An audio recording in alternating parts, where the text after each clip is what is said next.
Hey everybody, it's Tripl-L coming in with the ReZero episode 12 season 2 video. This is the video where I'm going to come in and tell you some of the stuff that is missing from the anime episode as according to the light novel, and hopefully if you have any questions, hopefully be able to fill in some of the gaps there because the light novel gives more details in case you missed it during the epicness that was episode 12 with the Echidna dialogue. So sit back and relax and let's just get into the video proper. So I think the first thing we should really start with when it comes to just making sure we understand what happened in the episode is understanding where exactly Echidna stands at the end of the episode.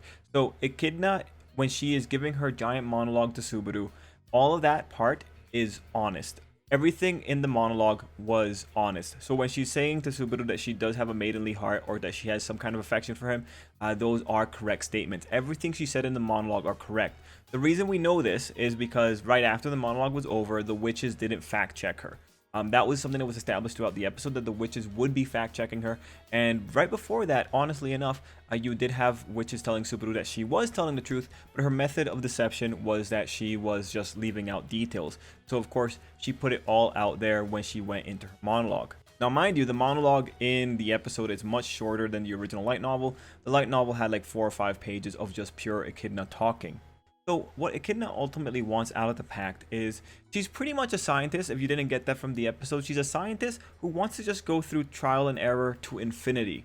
If you're saying that that might be a little bit too aggressive, don't worry, the light novel makes it very clear for us.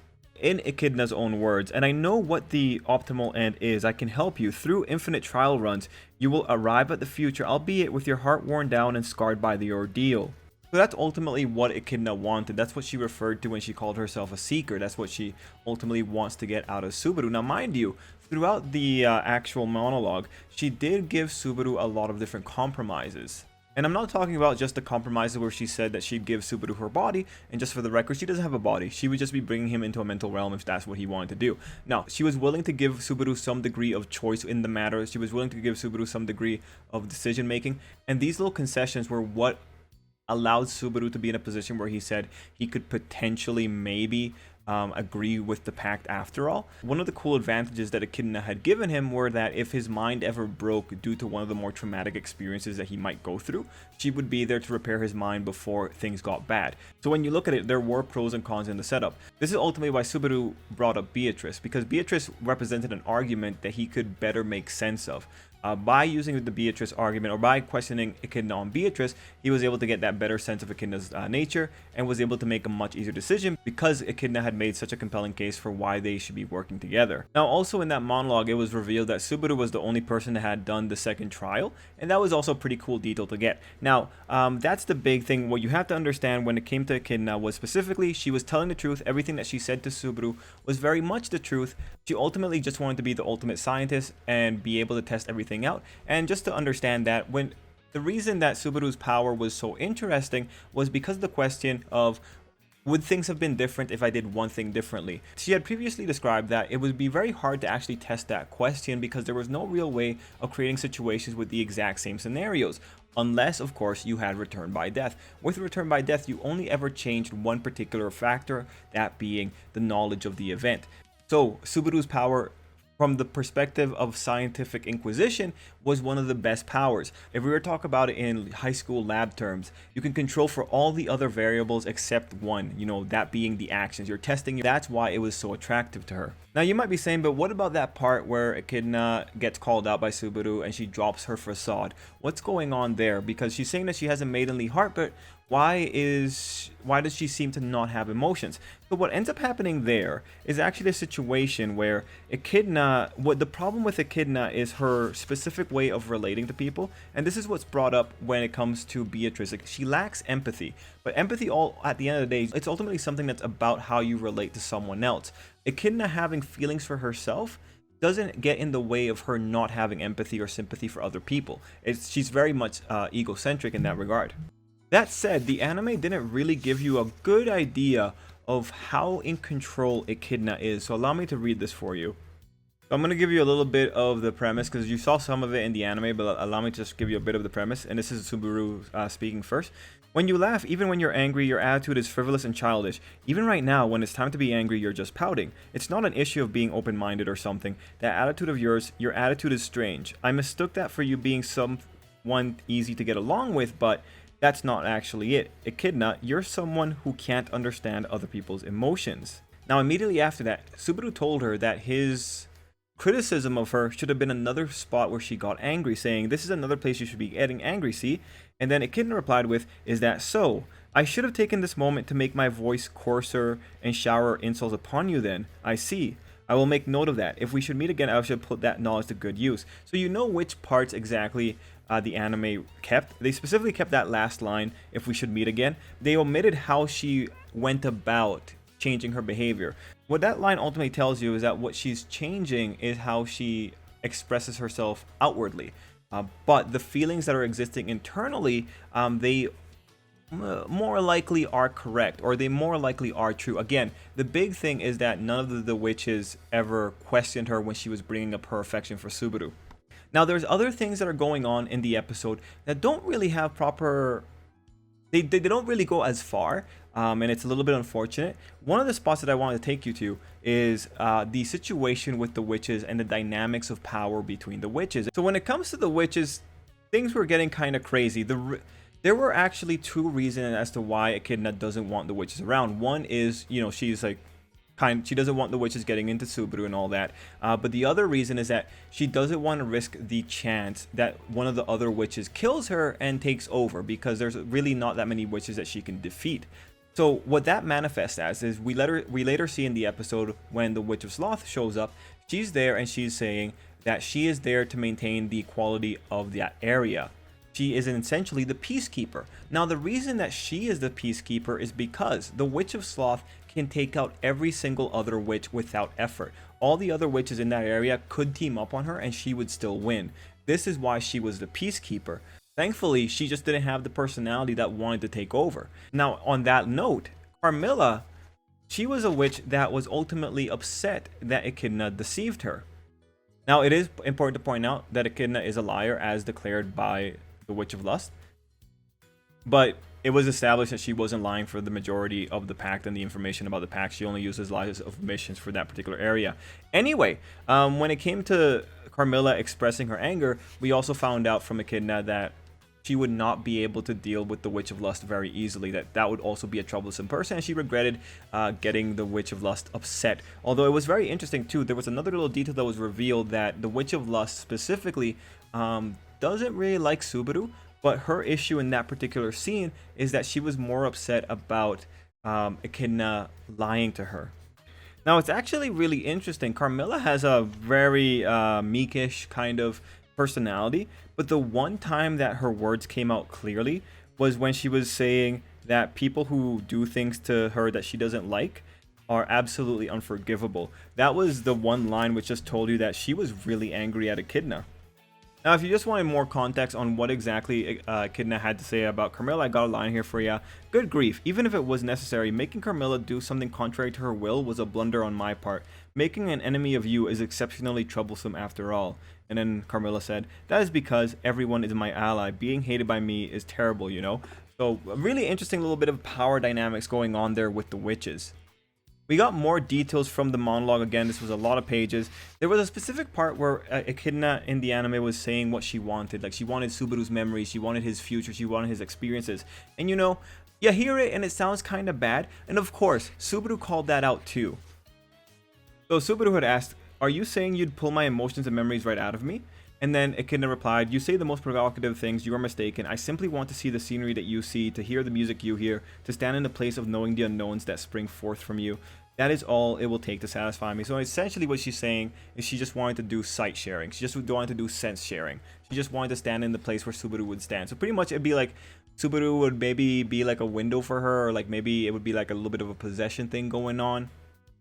Anyway, that covers the part with the witches. The big points you have to take away from this: Echidna does have some kind of affection towards Subaru. She does have some kind of fear that the other witches will also like Subaru. She is not one of the strongest witches there. Witch of Sloth can take out everyone in that area. She was being forthcoming with what she wanted. Subaru brought the argument to Beatrice because that was an easier way for him to make that decision. Now, when we talk about Beatrice, there's something really interesting, and that is the context of the what if scenarios that we had gotten in the episode.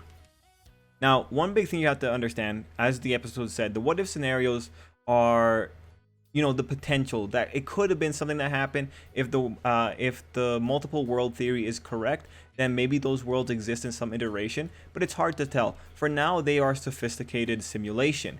Now, what's really interesting here is that even though they're a sophisticated simulation, some interesting details came from those, well, what would you call them, potentials that otherwise you wouldn't really know about. Now, I spoke about Beatrice, and the reason I did that is because with Beatrice's simulation, you don't get to see it in the anime, but Subaru had a very pronounced reaction to that.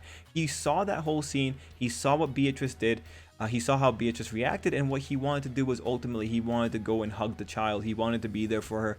He felt, like he wanted to be that guy for her. He doesn't like seeing a little girl cry, so of course that primed him in that particular way. I think that particular scene and how he reacted to seeing Beatrice crying in that other reality, I think that's what ultimately motivated him to his final question towards Echidna. That definitely gave him a little bit more fire. Now, there were other scenes that were kind of interesting in those potentials. One of them was the one with Puck. What was really interesting is that Puck said that him and Subaru were both guilty. Now, what's interesting is that the anime omitted a couple of lines, but the lines that they omitted were, well, one of them was a line that implied that Puck was sort of aware of what was going on with Subaru. And allow me to read it for you. And you can kind of tell where the anime left off here. Ria sleeps for eternity. A world without that girl is a world I do not want to exist in. Thus, in accordance with the pact, I will make this a world of frozen soil. I and that man share this crime. So that is your reason for trying to destroy this world? I knew you would try to prevent it, but if I do not do this, that girl cannot be saved. So that's the big line right there, right? He knows that to save Emilia, he has to destroy the world. But what does that mean? What does that mean that you have to go so far? He probably knows there's some mechanism at play. He might not know the exact details. It might be a situation similar to Roswell, where they don't really know the exact details, but they know that there's something going on. And so if you're thinking about it, if he knows that the death of something is what will allow Emilia to live, then if he just destroys the whole world, he guarantees that the person in that world that they need to kill will be there to die and do the reset. Now, were there any other details that were omitted? Yeah, there's a bunch, just like little small ones. I got two right here. Another detail they omitted was that Reinhardt had said Lady Felt will be sad. They omitted that Echidna had actually been the one that interacted the most with humans. So she had a lot of experiences with humans. She had a lot of packs that didn't work out that well. There was a situation with Beatrice. She was sent away to the Forbidden Library or Forbidden Archive, whatever it's called, because she wasn't needed at Sanctuary anymore. Those were the little details, but they don't really change all too much in the episode. So I hope with that extra little bit of context that you were able to get some answers and understand the situation a little bit better. And that should be the majority of the questions that could come out from this episode. Now, in regards to the episode itself, in terms of a review, I think it was a cool episode. It was cool to see the other realities as Subaru was flashing through it. And it was really cool to see the witches here, even though they took away some of the witches' more interesting characteristics. Like, for instance, Carmilla's anger. It would have been really cool to have seen Carmilla's anger here, and it would have been really cool to see the power dynamics at play. And in this episode, we also got the monologue for Echidna. I've been waiting for this thing for a long time, because when I saw that it was like 5 pages long, it just made me so excited. And unfortunately, when I saw the monologue here, I wasn't all that impressed. They stopped animating the mouth flaps. They stopped animating Echidna, really. Like, they pretty much just made a CG model of Echidna and just spun it around.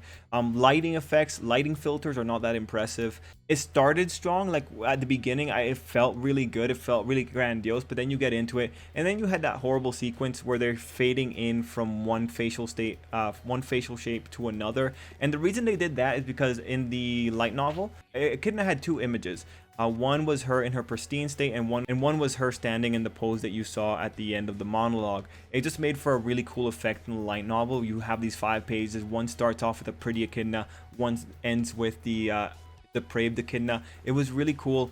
Choosing to do the fade in, that just seemed to me lazy. At the end of the day, I've seen a better monologue when supernatural battles became commonplace. Like if you type when supernatural battles became commonplace and you just look at the YouTube suggestions, you're gonna see that title and I don't care. That's how big of a scene that was. And that show was, you know, a much more low budget show, but its monologue was significantly better.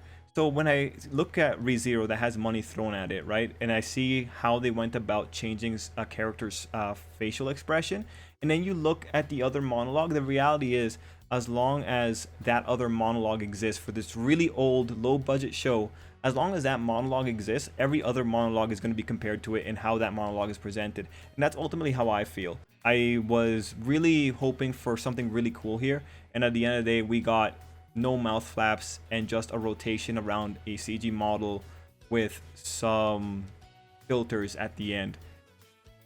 Not the best, but it was still kind of cool to see it here. I kind of wish they put more lines in because that's what makes that monologue so interesting. Also from the light novel, the monologue was a really interesting case of Echidna manipulating things. Like that line where she had said that she wanted to, you know, just repeat to infinity. She like through infinite attempt that they would reach the best future. That line was nestled in between lines of flattery. So the girl's just going off, just saying all the good things that Subaru wants to hear. She slides that in there, continues saying a lot of good things, slides something else in that's kind of painful, and then continues. It was really interesting to see real-time manipulation like that. And also I feel like the author was doing their best to like try and keep that momentum going, because again, 5 pages of just this woman talking, like holy crap, right? Yeah, so that's unfortunately where I end up with the monologue. Not the best monologue in the world. I would never call it the best monologue in terms of anime. There's better monologues. I feel like though that this might be an issue of maybe they ran out of resources. This might be like one of those kind of issues because they start with the mouth flaps and then they end with no mouth flaps. That might have been an issue of just running out of time. Maybe the Blu-ray release will do a better job of it. Hard to say, but again, I would recommend checking out when supernatural battles became commonplace. I don't understand. That's the name of the scene, and if you find there's a video with 3 million views. Absolutely worthwhile to just check it out. It's really funny too because it's so low budget, but it conveys feeling a lot better. And mind you, you know, the two scenes have different tones, but it's still the execution of the scenes that's ultimately what matters here. But for other things in the episode, like the first half of the episode I think was really good. Just seeing the parallel realities, I love that idea. Any other things in the episode? Oh yeah, at the very beginning of the episode, we had Subaru very quickly summing up the situation with Roswell, saying that he'll never become like Roswell. And I was thinking, like, you know, when you have that kind of situation, you can kind of say, well, Subaru, you might actually become a little bit like him. You never really know. All it takes is you breaking a lot of times for one particular bad arc, and you might become like him for like 1 or 2 iterations just to see how far you can get. That leads me to one thing about Subaru is that he makes it very conclusive that he's not going to be with Echidna. He's not going to team up with Echidna, even though he admits that at one point that could have been the best thing for him to do. And again, that's why he gives her that one chance to redeem herself with the Beatrice question. But I feel that when you are in a situation where Subaru wants to work with Garfield, and Garfield's the kind of person that would kill hostages just to get to Subaru, you know, when you're dealing with that quality of person and you're willing to work with him still, that ultimately tells me that give it enough time and give it enough bad tribulations coming, Subaru might feel like working with Echidna. So I'm still looking forward to that potential future. Who knows what has to happen? But again, Subaru has a history of forgiving people that have bad rhetoric. For instance, when you saw Rem in this episode, they showed us what Rem would have said right after that situation where Subaru died. And look at what she's saying, right? Like, she's talking like Subaru's some kind of madman, like she's putting him out of his misery. And the big question is, well, Rem acted on something she was 100% sure of. But look at what that leads to. Rem is incorrect.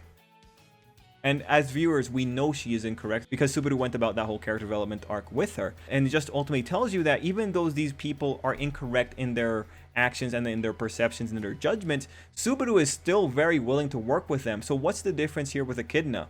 If Echidna repents to some degree and changes her actions, then by the same way that all these other objectively ugly people on the inside, like Garfield killing hostages and Rem thinking that she's so sure that she can justify killing someone without knowing the full situation, even though you have these two people who have terrible personality traits, it's really only a matter of time. One thing that definitely comes out here, though, is that Subaru only has friends because he's a winner.